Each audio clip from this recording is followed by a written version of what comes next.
Welcome to the Apple Insider Podcast. This is your host, Stephen Robles, and today we have a ton of news, leaks about iPhone and AirPods Pro 2. Google I.O. announced a bunch of devices, even devices into next year. We'll talk about that. And we say goodbye to the iPod. We'll talk about that in a minute. This show is brought to you by our friends at ZocDoc, where you can book doctors for free right in their app. Collide, Backbone, a new sponsor, incredible game controller for iPhone, and one more. You'll hear about them in a moment. And joining me this week, my friend here in the States, Wes Hilliard. How's it going, Wes? Pretty good, Steven. You know, I was tempted to go and buy an iPod from Target because there's still a couple sitting over there.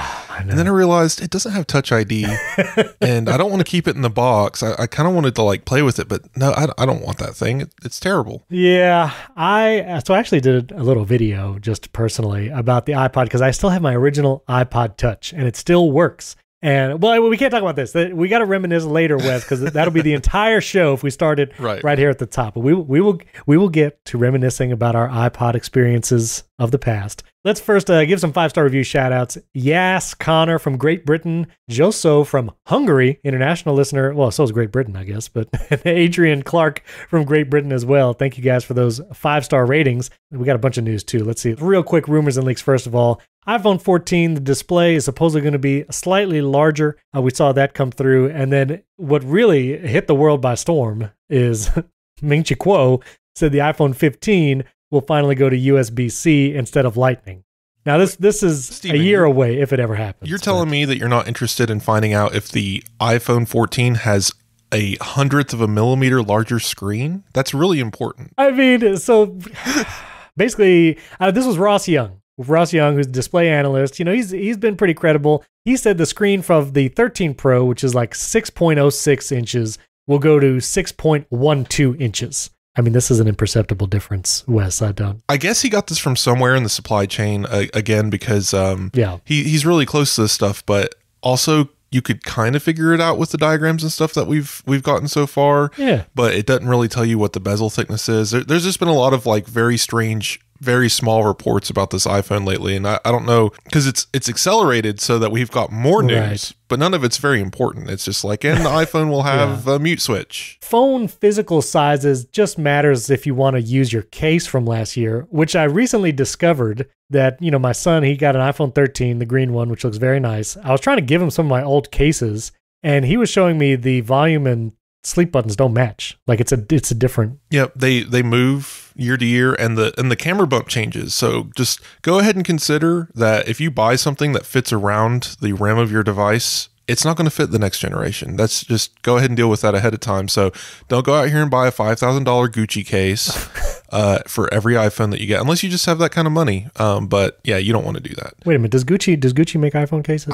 You know what? Who knows? But I'm sure there probably is. If not Gucci, probably Ferrari. There's a lot of these really random like brands that make expensive iPhone products. Did you know Ferrari was like a what do you call that? Like a homemade brand where they make lighters and like things that you can put in your house like that. Like go to Dubai and you can buy Ferrari products. I'm just saying. That's wild. I'm going to put a link in show notes just because this is hilarious. But you can get a Gucci phone case for like $340. Little too pricey. You thought Apple's leather case was expensive. Right. These are. Yeah, and then you look at then you go to the AirTag cases, and it's like Hermes sells one for $400 for, what is it, a $40 AirTag. Right, so. Right. It's amazing. Then the other rumor, Kuo saying iPhone 15, again, next year's model would finally have USB-C. I'm going to believe it when I see it, a mode when it comes to USB-C on the iPhone. I'm not sure about this. I'm going to call Ming-Chi Kuo out on this one. He said he did a survey. He didn't say to who or why or when. He could have walked down the street and just asked random people, do you think the iPhone 15 is going to have the USB-C port? Now, okay, I understand. He's probably performed a survey amongst the supply chain, but again, what does that really tell us? Like, are they guessing? Is this based on data? We don't know what like this is, and he's used this before in reports, but again, this whole Twitter thing that he's doing is just making me skeptical of everything he's saying, because it doesn't line up with the usual very serious reports that he's doing through his business. So exactly. I only wanted to mention it too because if listeners forgot, there was a YouTuber named Ken Pilonel who actually engineered a USB-C port on an iPhone. he's now done it again with his AirPods case. And the phone that he had put a USB-C port in, he put a USB-C port in an iPhone. It was totally functional. You can charge it. He then sold it on eBay for $86,000, the USB-C iPhone. Of course. So apparently there is some demand, even if it's in a very niche high market. Maybe these are the same people buying the Gucci phone cases. I'm not sure. The guy who bought the $86,000 USB-C iPhone is the same guy who bought his dog two 24 karat gold Apple Watches. So wait, are you for real? I mean, I'm just gonna. That's my headcanon though. I'm just gonna believe that. Oh, okay.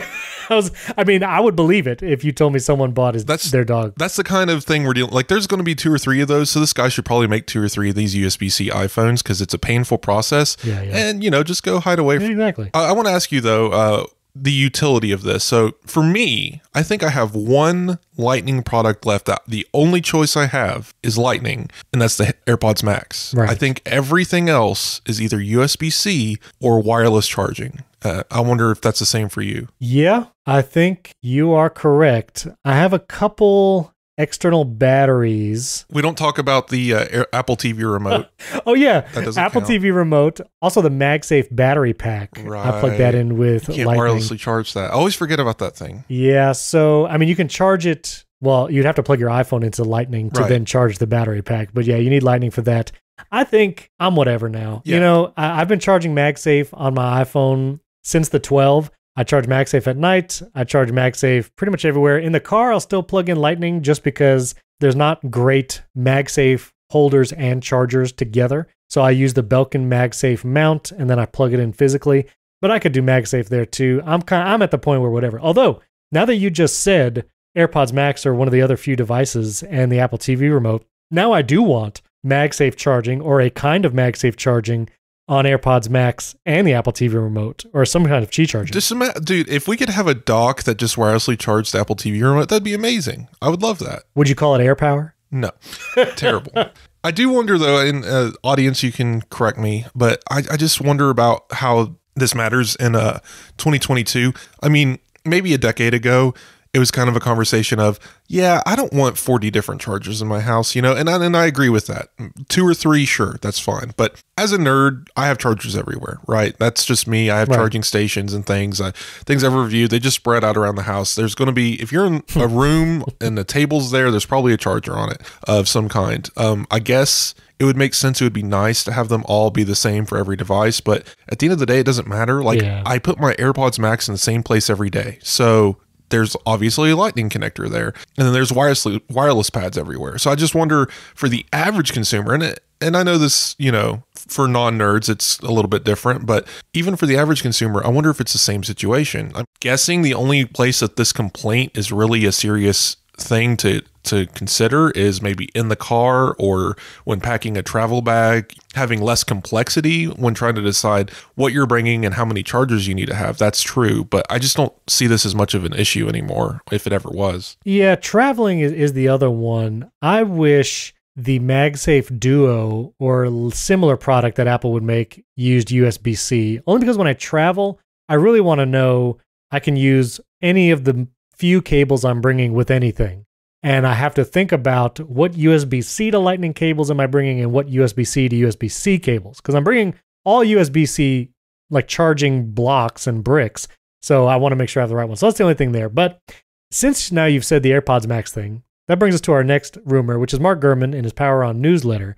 He's saying that AirPods Pro 2 are finally going to be refreshed this fall, which I don't even know. Is that like 2.5 years since they launched? I mean, they're pretty long in the tooth right now. No, it was fall 2019 when they launched. So it's going to be 3 years between refreshes. Right. Pretty much right at the same amount of time the original AirPods to AirPods 2, because that was a very long time as well. If I remember correctly, it was AirPods, and then we got the AirPods 1.5 with the wireless charging case. Correct. And that was a pretty large gap of time. But we got that in AirPods Pro, I think, at the same time. So 2016 to 2019, and now 2019 to 2022. So it's weird how Apple's doing this. I'm okay with them taking longer to release updates, but only if the battery lasts as long as the update takes, right? Like, if us early adopters, we're kind of in a bad spot at this point. AirPods Pro are not the device they used to be. No, if you got those on day one, like I did, and I think you did also, that battery life is really struggling right now. I mean, it is noticeably less amount of time, especially if you're doing noise canceling and you're, having it in your ears and not in the case for an extended period. You definitely notice it is not lasting as long. But I will say the AirPods Max, Gurman is saying that the Max will get new colors this fall, possibly an updated version. He didn't say what would be updated. And I know this would be difficult, I think, practically with just how the device is physically laid out. But I do think a MagSafe or some kind of wireless charging, I would actually like that on the AirPods Max, because trying to plug in that lightning cable sometimes, especially if it's at night, it's kind of dark because I just used it to watch something or listen to something.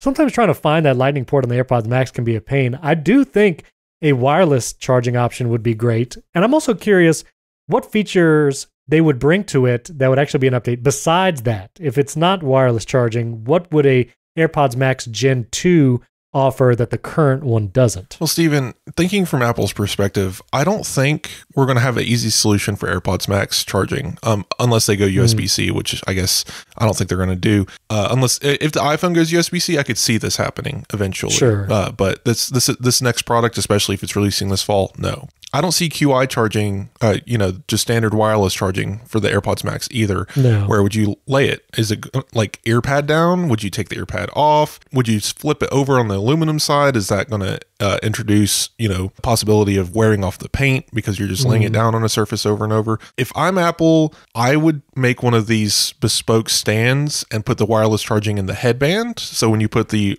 headphones on the stand at night, it would charge. Or if you're storing it in a bag for travel, it would sit in a way that could charge the headphones and and maybe the case could act as a battery.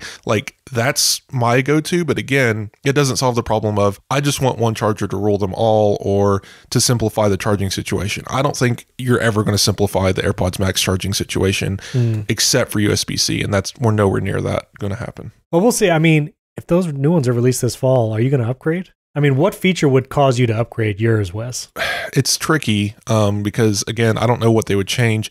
Obviously, sound improvements, like if we get lossless, I definitely want to experience lossless. I want to try Apple's flavor of that. Sure. So because they're headphones. I mean, the sole purpose of buying them is because they sound good. And if Apple makes them sound better, I want to experience that. So I would probably put down the money for it and maybe sell these on the aftermarket for $300 or something and be fine.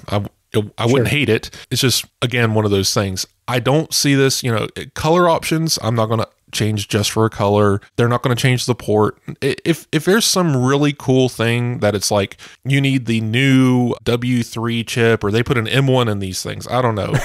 An M1. They put the M1 in everything. The AirPods Max, yeah. They're just laying around in the warehouse. They just got them. They're just popping them and everything. Tripping them on them. It's like slipping on them like banana peels. It's just M1 chips everywhere. That's the only reason why I would upgrade is like noticeable performance improvements, some kind of new feature, new audio processing, that kind of stuff. Yeah. I'm going to be very curious. If it's a new color, I do kind of wish I had gotten a color in retrospect, but you don't really see the color yourself when you're wearing them. So it's not enough for me, I think, to tempt me to upgrade just for that. So we'll see. I'm very interested in how and if they refresh the AirPods Max for sure.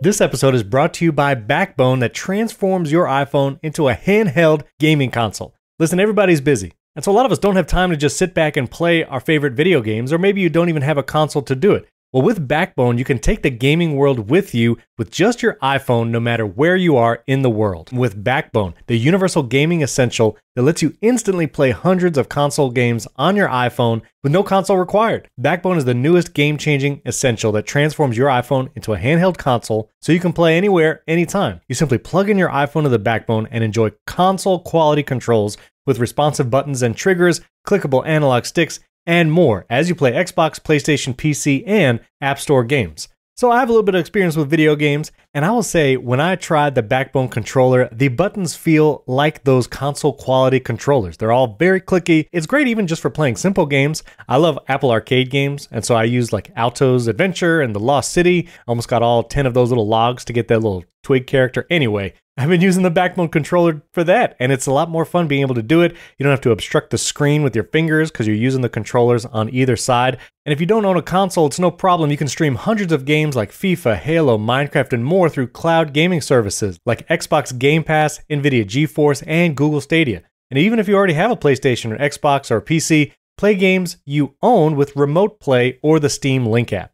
Experience for yourself what TechCrunch calls the closest we've ever seen to a portable Xbox. That's high praise. Here's what you do. Go to playbackbone.com/AppleInsider now to order your Backbone until June 30th, and you get free access to over 350 console games and perks, including 1 month free of Xbox Game Pass Ultimate, 1 month free of Apple Arcade, 2 months free of Google Stadia Pro, and 3 months free of Discord Nitro. Try all these gaming services for free when you order your Backbone. Find your next adventure at playbackbone.com/AppleInsider. There'll be a link in the podcast description. You can just click it there. Our thanks to Backbone for sponsoring this episode. And this episode is brought to you by ZocDoc. Listen, we all know what it's like to try and find a doctor. And even when we make that appointment, make the calls, go through all that waiting, you get to the doctor's office for your appointment that day. And if you find out they don't take your insurance, you have to do the entire process all over again. It can be miserable. But ZocDoc can help you solve all of that. ZocDoc is a free app. It shows you doctors who are patient-reviewed, take your insurance, and are available when you need them. You can tell it your insurance company, even your plan, and when you search for a general practitioner or specialist,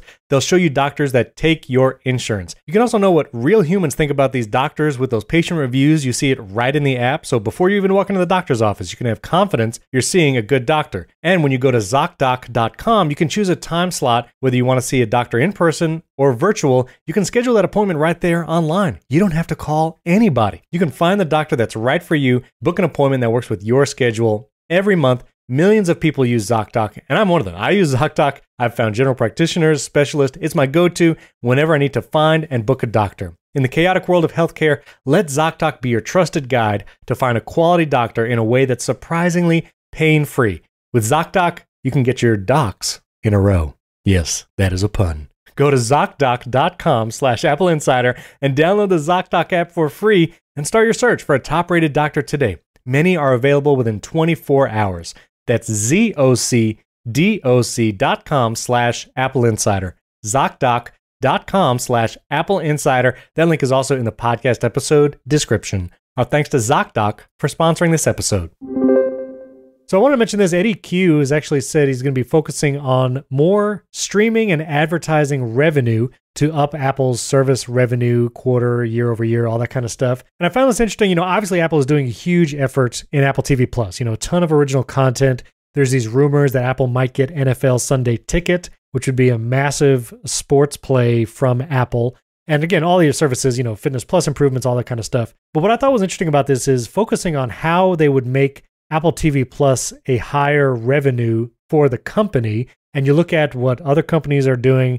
It looks like Netflix is most likely going to introduce an ad-supported tier soon where you can pay less per month and just have ads. And I wanted to talk about the possibility, would Apple TV ever introduce an ad tier and an ad-free tier? When you look at the landscape of streaming services, Apple TV Plus is one of the most inexpensive, $5 a month, as opposed to Disney Plus. I think it ranges from like $8 to $12, depending if you do the Hulu bundle and all that. Netflix is like $1,000 a month. I don't even know now. I think it's like $20 for the 4K version. Right. And other streaming services, I think Paramount Plus, Peacock, they're all around that $8 to $12, depending if you do a no commercial tier. And so I'm curious, do you ever think Apple would do an Apple TV Plus ad-supported tier? And I want to mention this as another point of information. Friday night's MLB TV has ads. Now, again, Apple is not running those ads, I think, directly. I think that's some partnership with the MLB. But we do have ads in an Apple TV piece of content, you could say, speaking of MLB TV. Right. So let me ask you, do you think Apple would ever get into the commercial business for their original content like TV shows? No, never. It's not going to happen for Apple TV. It's not going to happen for Apple Music. I don't see it happening. They're already making enough money on the services alone to keep them running. Advertising, Apple has always treated as I guess a poor man's game. They make all their money off of services revenue, selling the hardware to run the services and the ecosystem therein. So we have to look at what Apple advertising is now, because a lot of people got in an uproar at this report, and I don't think they understand what Apple's advertising business is or where they are. We know how Apple operates its different advertising businesses. It's out of the way. I mean, we've heard publications saying that they're not exactly happy with how Apple runs its ad platform. They're not making a lot of money from Apple News. The key here is the App Store search ads. Yeah. That is blowing up, and not because of anything really Apple's done. A lot of people are pointing to Apple being anti-competitive as usual, because they believe that Apple is running the other people out of town using their app tracking transparency and requiring privacy features and all of this stuff, and then coming in to swoop in and eat up all of the advertising money. And that's just not true, because Apple's not operating in those same businesses as Google and Facebook. And Apple, I don't think, is willing to turn into Google and Facebook in those same fronts. The advertising segment here that we're talking about that Eddie Q wants to expand is going to include making the App Store situation more robust. And maybe they'll throw some more money at Apple News, and maybe we'll see better advertising systems in a couple of other places. But Apple, I don't think, is going to turn into Facebook in this regard. They're not going to start collecting data and selling it to data brokers. They have made it very clear that they are not going to cross that line. Yeah, so I will agree. I don't think, I mean, commercials would be such a huge thing to manage across Apple TV Plus content. And of course, Apple's a huge company. Like, they could hire the people to handle it, but I don't think, it doesn't feel like they would do that. So to answer my own question, yeah, I agree. I don't think they're going to do commercials on Apple TV Plus. Yes, the App Store search ads could increase in revenue, but here's another wrinkle for you. I think Apple could start doing ads in the podcast app as well. This is something that Marco Arment does in the Overcast app, where you can actually buy banner ads that appear in the Overcast app for your show. And Marco actually lists like how many subscribers and listens you'll probably get when you buy this ads. And he like sells those pretty often. Like, there are many times where I will go in there just to see what kind of ads are available to purchase, and they are out of stock, and you can sign up for email updates to when they are available again.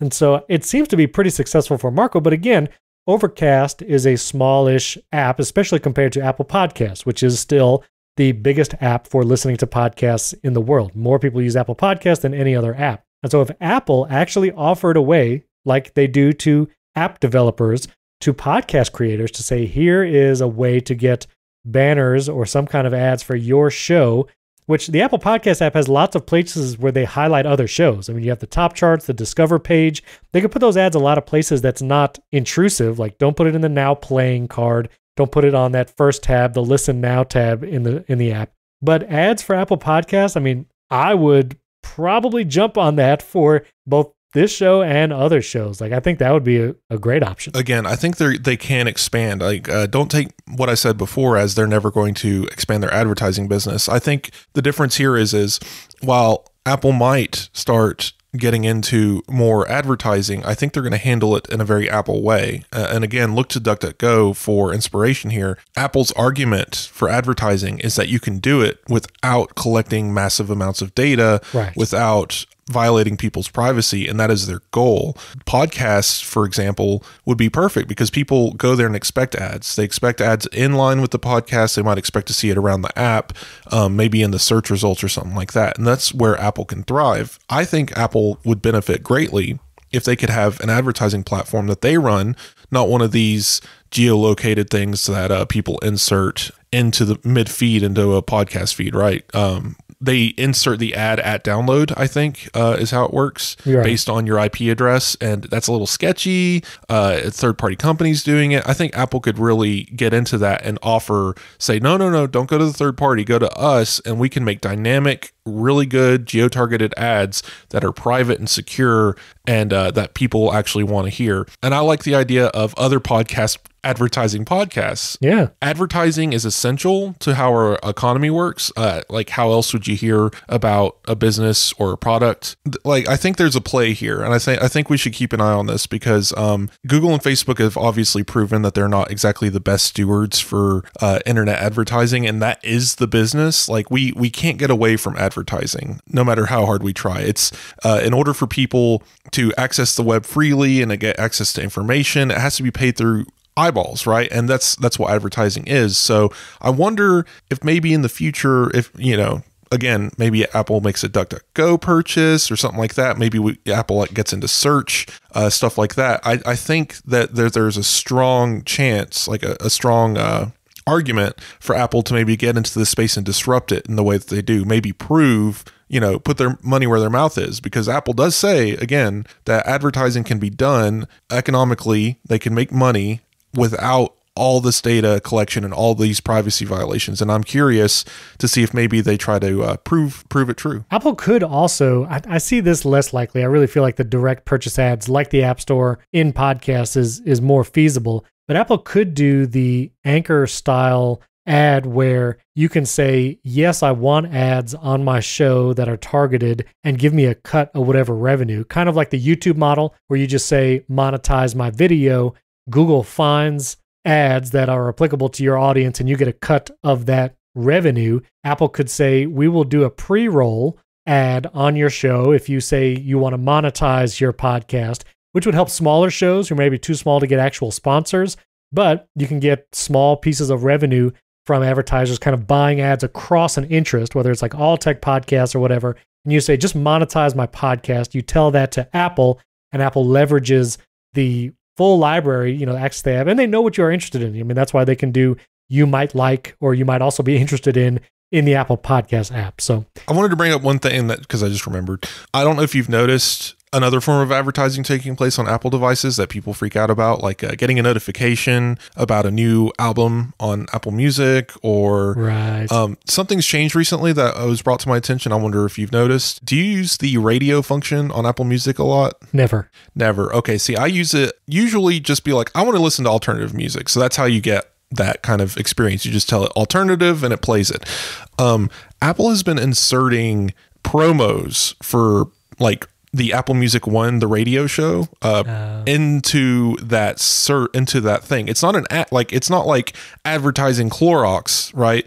But it is saying, hey, while you're listening to this, we tell, because they tell everyone it's free, right? It's included with the service with Apple Music. But while you're listening to what you expect to be a continuous stream of music, we're going to do a 30-second little thing where Zane Lowe tells you about an interview with Avril Lavigne. I hate it, but I don't love it. I want to know about these things because I do enjoy listening to the Apple Music One radio, but at the same time, I'm kind of just expecting to hear music.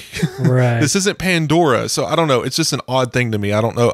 Maybe I should be able to toggle that off somewhere. It just seems like a strange thing to do in a paid service. Right. Maybe you need to get that Apple Music Plus Max. We never, you pay extra and you never hear Zane Lowe again. Exactly. Now, on a flip side, sorry, I really didn't think we were talking about advertising this much. Sorry. But because I just brought up podcasting, now I'm kind of turned up about it. I definitely do not want to see some kind of tier to remove ads from Apple Podcasts. I don't think that would be good. I think you can put in the discovery page, you can put ads in there, maybe let shows opt in to monetize, just like, we offer a sponsor filled version of the show, which is free. And then you could pay $5 a month and you get an ad free version of the Apple Insider podcast. Let shows make that choice itself. Don't start putting ads where you wouldn't expect it, I guess is just all I'm saying. Right. Well, there's two sides to that. It's just like YouTube, the inline thing. So you can either volunteer for put 6 different ad blocks in my 1 hour video, right? Or I'll go and talk to a guy who sells pillows or something and get them to pay me to talk about their pillow in an ad break. No matter what Apple does, unless they're somehow using algorithms to go in and find when you do an ad break, that's not going to get out of the content, right? You're not going to get rid of that unless you specifically pay for a different feed that is ad free. And and I agree with you. Apple could play around with that a little bit. But yeah, there's a difference between dynamic insertion of ads and inline ads recorded during the podcast, like what we do on our show. So exactly. All right. Well, we got to get to the Google I/O stuff, but real quick, I wanted to mention a new device. You actually wrote the article about it, Wes, but this is the Aura Strap 2 for Apple Watch. This is a watch band that you would use with your Apple Watch that has a body sensor built into the strap.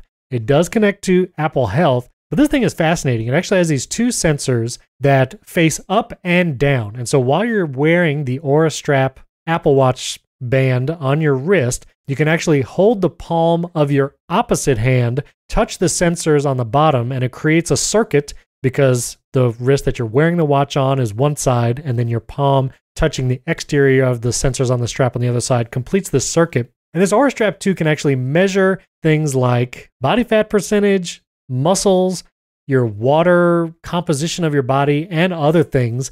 And apparently it's pretty accurate. The Verge actually did a review of it. They've compared it. They say the results are pretty consistent as it measures it. It is $150 for a strap. But again, you're getting these sensors that apparently work pretty well. The app makes like helpful suggestions. Doesn't just, tell you to lose weight constantly. It actually tells you like other things you can do. And I think this is one of the first, I will say, health-related straps. I know there's been others. I can't remember off the top of my head. But an Apple Watch strap that actually extends the health features of the Apple Watch, and it connects to the Aura app, but it also integrates with Apple Health. So I just thought this was fascinating. It's $150. Yeah, I thought it was interesting. What do you think about this? The premise is interesting, but I had the opposite reaction. I hate it. I don't know. It's like you can go and buy Y things. I don't know. The Withings scale. Withings, they change their name every 3 weeks, but look into it. I'm not joking. Like they've been purchased and moved like 4 different times. But go buy one of these health scales and it does the same thing using your feet because your feet aren't touching. You stand on the scale and it sends some electricity through your body and it finds out all this information for you and it puts it in a health app. How often do you need to know your BMI and stuff like that you need it attached to your body, first of all? And you just need to do it like, unless you just need the immediacy, like I just got off the treadmill, I need to know it right this second. Like I don't get it. I'm not a health nut either, so whatever. But other thing is it's really just an upsell for their thing because all these metrics are useless without their advanced algorithms, and you don't really get that unless you're paying for a subscription service. Yeah, it is a subscription. Yeah, and it's so you're getting a watch band with a subscription service for something that I guess is useful, but if you're paying for like Fitness Plus, because the subscription service is like, yeah, we're going to give you some metrics like this BMI is moving up or down or whatever. We're going to tell you these trends, but also you get access to these workout videos that are personalized for you. No, they're not recording the video for you. They're just telling you what videos to watch based on what parts of your body are need work, right? Yeah, I think it's interesting. I imagine these kinds of straps will increase in popularity as the technology advances. Things like blood pressure and things like that. I don't know. Again, Apple could also make their own strap that then is probably more integrated. But yeah, I mean, we've seen smart bands like the wrist cam. Yeah. We've seen these before. I am interested in the idea of having more smarts in the wristbands, and I want to see some utility here. Right. In this case, I just see, hey, sign up for a subscription and buy this $150 tool. Yeah. Yeah. This episode is brought to you by a brand new sponsor, One More. One More makes incredible wireless earbuds with active noise cancellation and incredible sound, and they just start at $170. One More is a globally distributed premium consumer audio company, and they just announced their flagship model, the One More Evo. It's a pair of audiophile grade ANC true wireless earbuds. They were actually tuned by a 4-time Grammy winner. They're super low distortion, high res audio. It's got punchy bass, smooth mids, and vivid highs with dual drivers right there in the headphones. They come in a case that looks a lot like the AirPods, which is really nice. You can wirelessly charge the case itself. You can connect them to 2 devices simultaneously, and they will switch back and forth. And it has multiple active noise cancellation modes, which is really cool. It's not just transparency and noise cancellation. It actually has active noise cancellation, strong, mild, and adaptive active noise cancellation. It also has dual transparency modes, which has pass-through transparency and a voice enhancement mode as well. It also has exceptional call clarity. It has 6 mics with AI-powered DNN to mute ambient noise while you're on the call. And it has Bluetooth 5.2, which is really nice. They launched on May 10th, and there's a discount. You can get $30 off with the promo code EVO30, all one word, when you go to the One More website. I'll put a link in the show notes to One More. It is just One More, just the number 1 more.com. And again, use the promo code EVO30, all one word, to get $30 off. That's $140 for incredible noise canceling headphones that sound great. Our thanks to One More for sponsoring this episode. And this episode is brought to you by Collide. Guys, I love Collide. That's Collide with a K, KOLIDE.com. Here's what they do. Let's say you're over the IT at your company or you have some say in what goes on there. Well, a lot of times for security and privacy, companies try to lock down devices, whether it's iPhone, Mac, Windows devices, try to lock it down so employees don't download something they're not supposed to or access something they're not supposed to. But that can get really frustrating as the user because you don't have full access to your device. Well, what Collide does will actually send automated messages in Slack directly to your team members and make suggestions on privacy and security. So it puts the power for privacy and security in the hands of your employees. Collide is perfect for organizations that care deeply about compliance and security, but don't want to get there by locking down those devices to the point where they're unusable. So don't frustrate your employees. Collide educates them about security and device management. Visit collide.com, KOLIDE.com/AppleInsider. You enter your email, and you can actually get a free Collide gift bundle after a trial activation. That's a free trial and a free gift bundle. Get a bunch of free stuff. That's awesome. And here's some of the things that Collide can do. Let's say one of your users has downloaded the recovery codes for a login, but they just saved it in a text document right on their desktop. Well, Collide knows it, and they will send that user a message in Slack saying, hey, maybe don't store those there because it's not secure. It can also help users set passphrases on unencrypted SSH keys, and will even convince employees to uninstall evil browser extensions that may sell their browser history. Those are just some of the many use cases not solved by locking down devices. So you can try Collide and all of its features on an unlimited number of devices for free and for 14 days, no credit card required. Try it out at collide.com/AppleInsider. That's KOLIDE.com/AppleInsider. Collide.com/AppleInsider. Thanks to Collide for sponsoring this episode.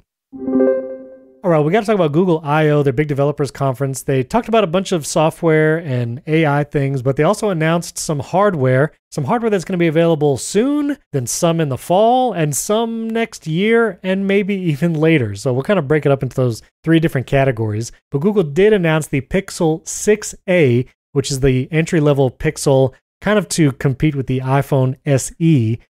The Pixel 6a is $449. That's $20 more than the iPhone SE. It's available July 21st, so we're still a few months away from it. But it uses that Tensor chip, Google's own silicon chip, quote unquote. It does use the camera from like several generations ago to save on that cost.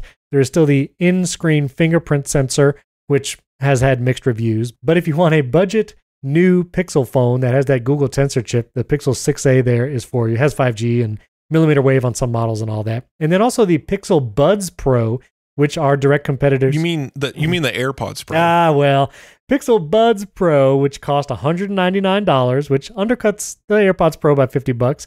July 21st, they'll be announced. And they do come in colors. I'll have to give Google credit. At least the Pixel Buds Pro do come in multiple colors if you would like those. But they have literally transparency mode, noise cancellation, and spatial audio. I was watching parts of the keynote and they said spatial audio and transparency and all that. And I guess there's not some kind of like copyright on those terms, like Apple can't go after Google for using it. But I thought spatial audio was interesting. I thought that was kind of an Apple's own description for their audio processing. But Google said from the stage, these do spatial audio as well. So yeah. Spatial audio is something that has been around for a while, even before Apple. It's part of like the Dolby Atmos thing. They're industry standards like ANC and transparency mode. Those are all just words we use to describe the technology. It's like calling something Bluetooth, right? We're not like it. Right. It's not trademarked in any way. It's just the technology itself is what you're describing. Right. Anyway, this whole thing, Google I/O this year was interesting. Did you watch it, Steven? I watched like The Verge's cut. Okay. So I saw like the 18-minute cut of it. I had the entire like 2+ hour conference on in the background while I was working. And my goodness, it just makes me appreciate Apple's even more. This felt like straight out of 2014 when Samsung would get on stage and talk about how cool they are and like invite Snoop Dogg to do a song or something. And it's the same kind of feeling. I don't know who's watching this. Who are these conferences for? Is it developers? Because they didn't really get into developer stuff that much. They just mentioned something and moved on. The Pixel line has always been odd to me because as much front as Google puts up, they don't sell. I mean, there's dozens of them, Steven, dozens on the market. Dozens, yeah, exactly. Well, and to kind of make things even weirder, so after those announcements, Pixel 6a, Pixel Buds Pro, Google went on to basically announce the Pixel 7 and 7 Pro.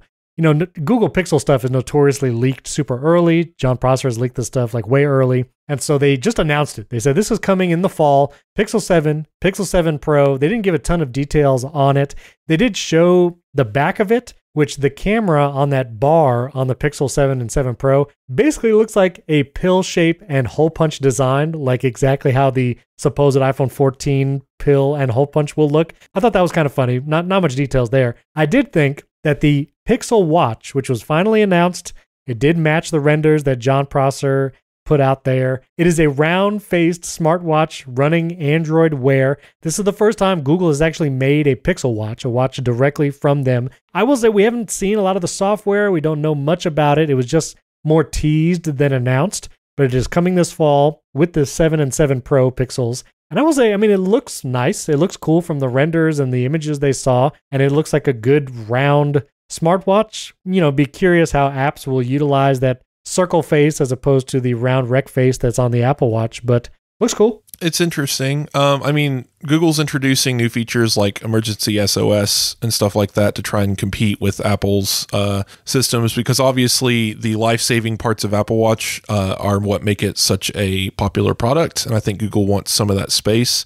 Again, this is still an even smaller segment. I guess you can use the Pixel Watch with a Samsung. It is a good-looking watch.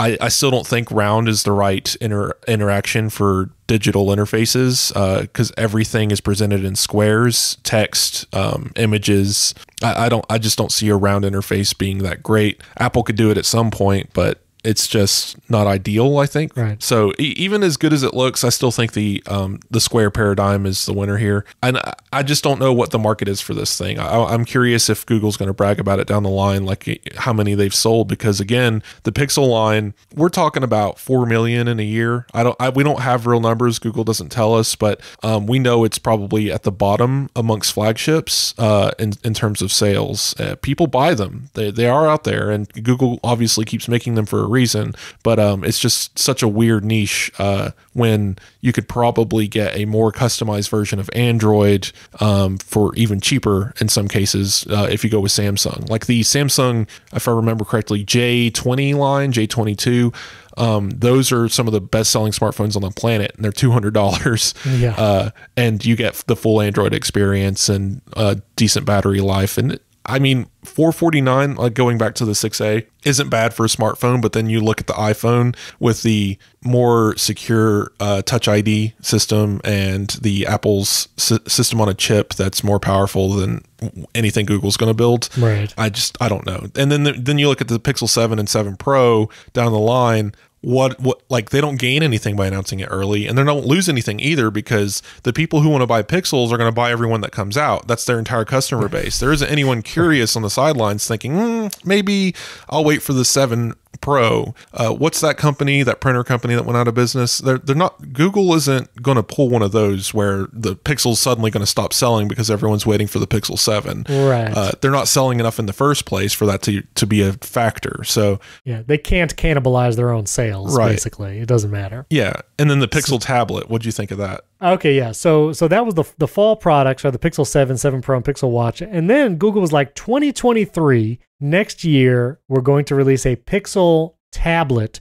We really have almost no information on it. It basically looks like an iPad with white bezels instead of black. And the camera is on the longer landscape edge instead of the shorter portrait side. So I'll give Google that, but we really don't have any information. I just think, listen, I've used the Pixelbook before. I actually had the Pixelbook was their like high-end Chromebook that they made specifically, and it was fine. But as with all of these other devices, especially the Pixel tablet and Pixelbook, the issue always comes down to what are you going to run on it? What apps are you going to get? Which Google said during the keynote that they're going to put effort towards more tablet optimized apps, but you also have to get developers to optimize as well.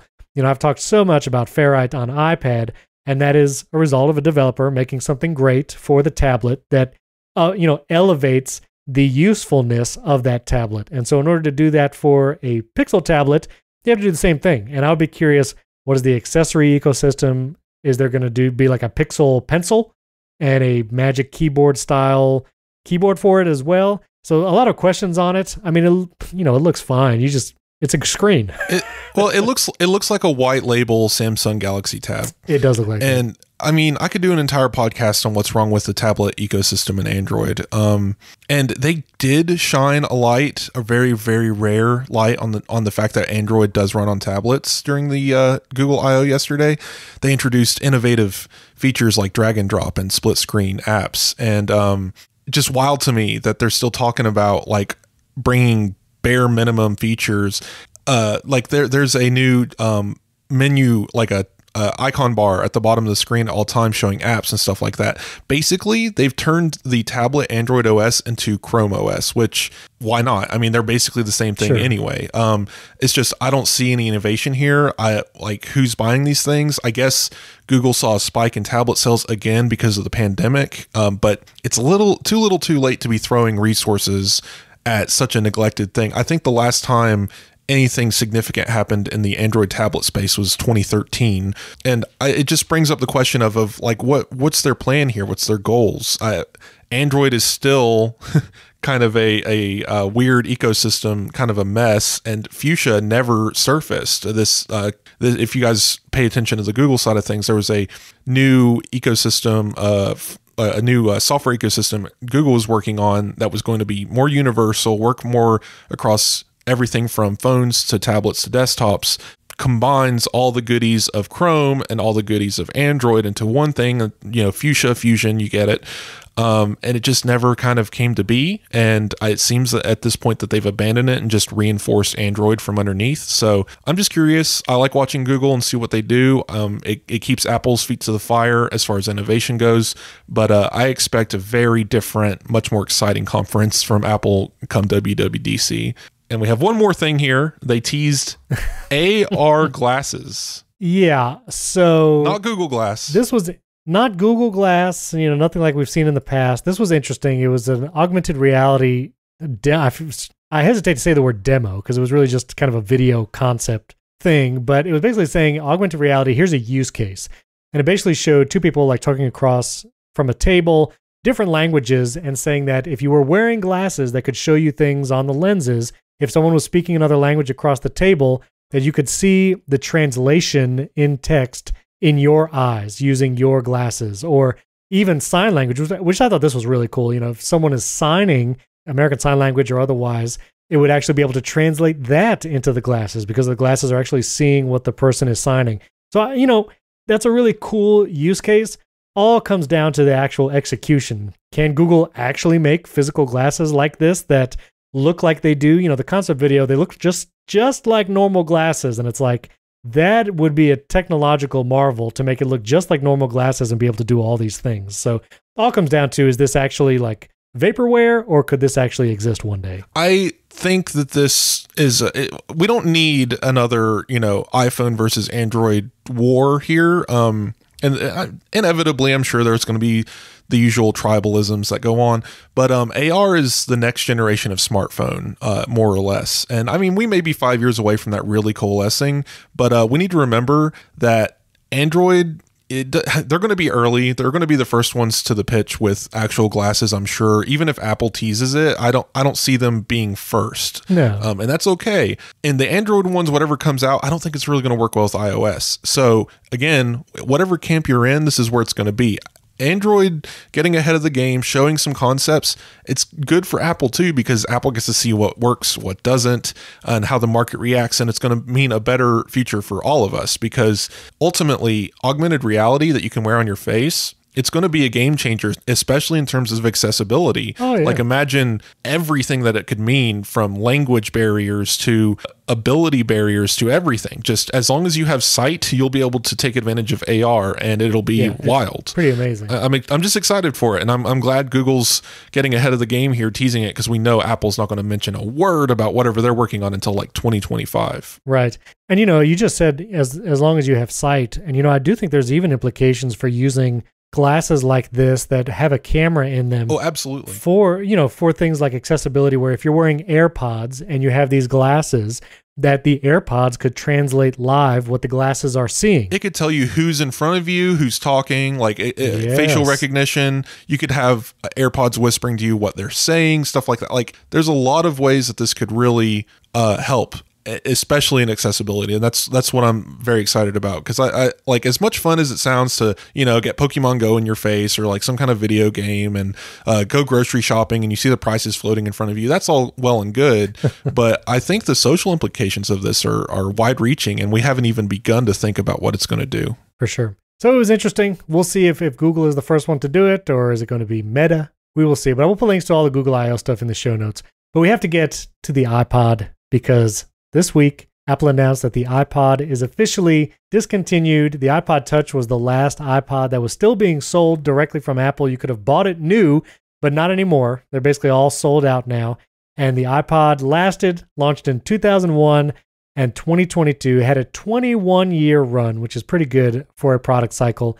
And there was actually a listener, Tony Mercer, actually tweeted at me. He actually won a Pepsi iPod Mini back in 2005. I didn't even know that was the thing. But, iPod is so iconic. The iPod is so iconic. I thought maybe we could reminisce about some of our first iPods.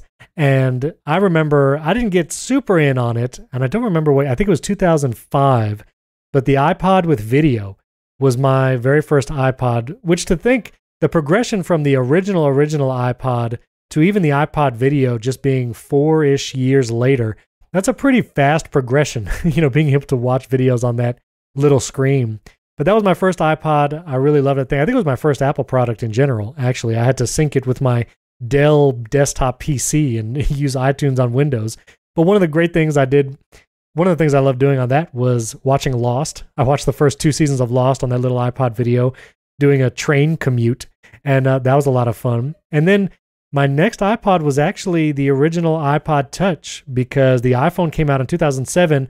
My family was on Sprint, and we weren't changing at the moment, so I couldn't get the first iPhone in the first several generations. And so my parents actually got me for Christmas that year, 2007, the original iPod Touch, which I still have, and it still works. And I actually did a little video on it and loved that device. And from then, there were various iPods as far as what I used, and got some iPod Touches for my kids when they were younger. I used an iPod Nano with the touch screen on one of those dock speaker things, because there weren't really smart speakers like 8 or 9 years ago that you could that were usable. And so I actually left an iPod Nano permanently docked to a speaker and used that in my kid's bedroom for like nighttime music. And that iPod worked great for a long time. But, so many fond memories of the iPod. I'm sure many of our listeners would love to hear your stories about iPod. You can tweet at us. But what was your first iPod? Did you have one? Yes. This is kind of weird because I don't have very good memory of that era. But I do remember having MP3 players and iPods, various ones over time.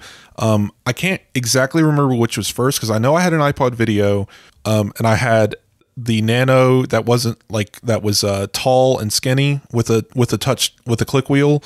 It was like blue colored. And then I had the Nano 6th Gen that was a touch screen, and I used that as a watch. So those are like my earlier ones. I do remember just loving playing like Brick Breaker and stuff like that. I don't even when I had the video stuff, I don't think I ever watched a video on it. It just never seemed important, and I didn't have money to go buy iTunes stuff, because we're talking about like 2006. I would have been 15. You had to buy songs and albums separately. There was no streaming anything. Right. And I definitely didn't have a Mac. We barely had a Windows computer that turned on, let alone a Mac. So it's just one of those things. I never had one with FireWire or anything. Everything I had was 30-pin connector. Yeah. It's just interesting to see that evolution, because I know my first MP3 player, my first portable music machine that wasn't a CD player, was a 25 megabyte USB stick with a headphone jack in it. This thing was miraculous. You could fit maybe 1 CD's worth of songs on there, but my goodness, when you're 14 years old and going to high school, that was a game changer. And then obviously the iPod, holding many more songs than that, and may or may not be pirating most of that, was definitely just, I don't know. It's a part of an era that, like, you talk to kids today about it and they're like, what do you mean? Like, what are you talking about? Don't you just turn the radio on and choose what you want to play? Anyway, I did want to mention, though, my love for the iPod Nano, because it was my first introduction to what you call a wearable. The idea was early, very nascent at the time. And I was in the military, so, because I don't remember when the 6th generation Nano came out, but I know I got one after joining the Navy in 2009, and we have these long sleeve uniforms and stuff. So they don't really want you wearing anything too fancy like that. Now the Apple Watch is fine. They'll let you wear an Apple Watch, Google Watch, whatever. But at the time, it was just like, what are you doing? Why is there this bright, colorful screen on your wrist? Get that out of here. But the cool thing was I could like run a set of headphones up my sleeve and have have them resting in my collar. So if I wanted to pop an earbud in while I was writing a document or something, I could. And it was just this really unique, different experience I'd never had from a piece of technology before. Very personal. It was right there on my wrist. Yes, I had a headphone jack and I had a wire running up my sleeve. It was very different. Yeah. But I don't know, just I'll miss that. And of course, as soon as the Pebble Watch came out, I was first in line for that. And then the rest is history. But just interesting that Apple was able to capture such a crazy part of the market, and to look at the competitors like Zune and just cry because those things were very ugly. Yeah. I think the iPod Nano and the Mini is probably one of the most varied Apple products over the generations. Oh yeah. I mean, I'm looking now, like if you could just if you just Google iPod Nano, there was like the first generation, which was the very tall and thin, extremely thin iPod Nano. Then there were others that had more touchscreen with just the little home button at the bottom. There was the short, stubby Nano that had the click wheel and had a bigger screen. Like just so different. And then to go to the clip style, like the iPod Shuffle. And I remember there was that one iPod Shuffle that had like 0 buttons, which was hilarious. But just so varying and different styles of the Nano and Mini. It's pretty wild. Apple did a lot of experimentation with these. It's the only time I think we've ever seen Apple experiment in public, and probably the only time we'll ever see it again. But like look at from generation 5, 6 to 7 for the Nano. It was crazy, and I was so upset when they came out with that 7th generation Nano, and it was this little rectangular touchscreen, and I was just like, why? Right. Like you see us out here wearing these things. Why did you do it? And obviously the answer was, well, in 2 years we're going to introduce the Apple Watch. But it's just it's wild. It's funny to watch those things move, and then you see the Mac, and it's like, well, you can see an iMac from 2007 and today and not mistake it for anything else, Yeah. So it is fond memories of the iPod. We say farewell and goodbye to the iPod lineup.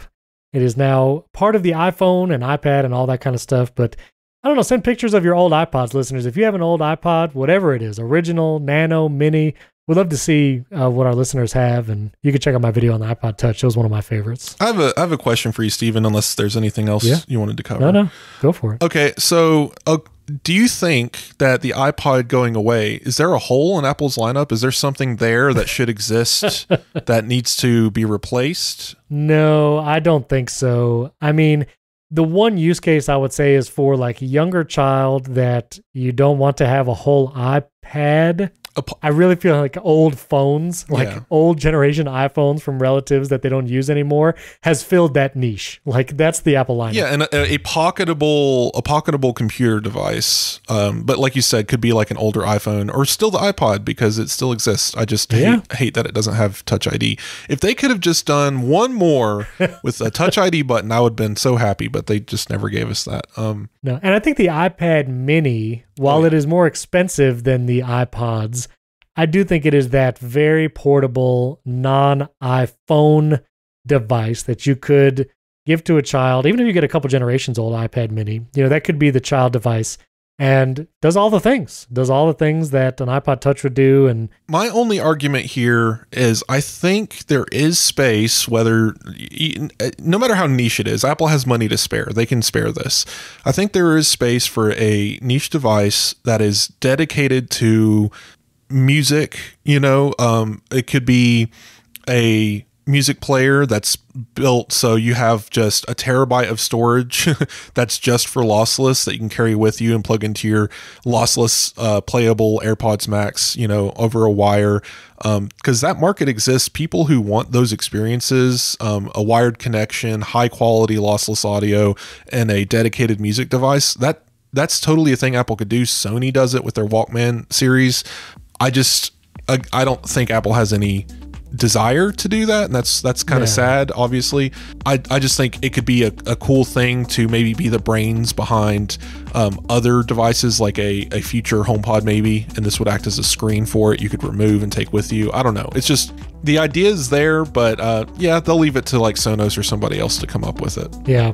Well, once again, goodbye iPod. Send us your pictures. One final farewell to the iPods this week. You can tweet at Wes and I. Our Twitter handles are in the show notes. Also, you can get an ad-free version of the show by subscribing on Patreon, patreon.com/AppleInsider, or directly in Apple Podcasts. You could do it there. And also, if you could give us a 5-star rating and review, we'd love to give you a shout out at the top of the show. Thanks for tuning in. We'll catch you next time.